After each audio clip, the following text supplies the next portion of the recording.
There's nothing more frustrating than cutting down trees, limbs, and branches with a dull chainsaw chain.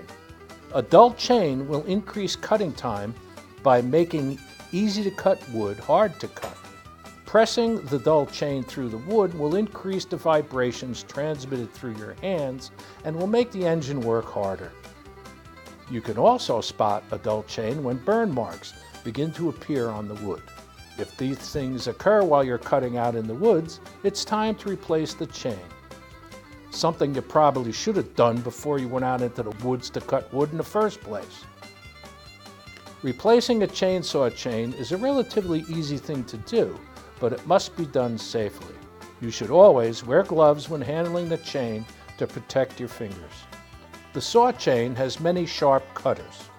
If the cutters contact your flesh, they will slice you, even if the chain is not moving. So it's wise to put work gloves on to reduce the risk of personal injury. Let's begin. Find a suitable work area to take the chainsaw apart, such as a table or bench. Leave yourself a lot of room to work safely and get a lot of light on your work area. The work area should be clear of any objects and debris that could interfere with your work. Then gather your equipment: gloves, the chainsaw, a mat to put the chainsaw on, a new chain, your spark plug screwdriver tool, a rag or two, a stiff-haired brush, and of course a glass of Fortissimo wine. Put your gloves on first. Remove the spark plug wire from the spark plug. Then partially unscrew the nuts holding the chainsaw sprocket cover until they're loose. Disengage the chain brake by pulling the handguard toward the front handle. Turn the adjustment screw all the way left. Remove the chain sprocket cover, bar, and old saw chain from around the sprocket. Clean around the sprocket, saw body, and the bar with a stiff-haired brush to remove sawdust, oil, and other debris.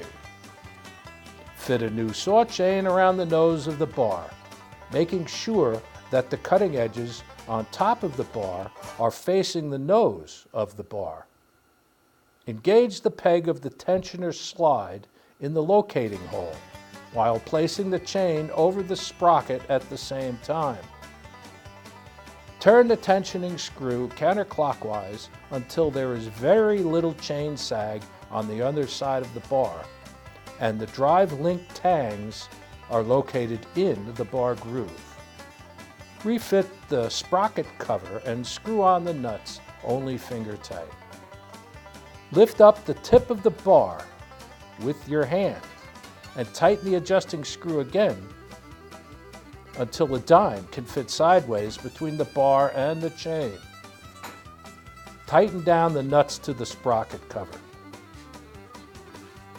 With the chain brake still disengaged, ensure that the chain can be pulled along the bar by hand.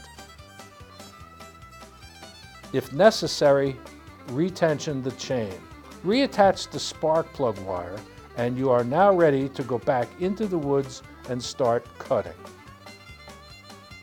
It's important to keep the chain, bar, and sprocket cleaned and maintained for proper operation. Keeping your chainsaw in tip-top shape will ensure maximum performance and personal satisfaction for many years to come.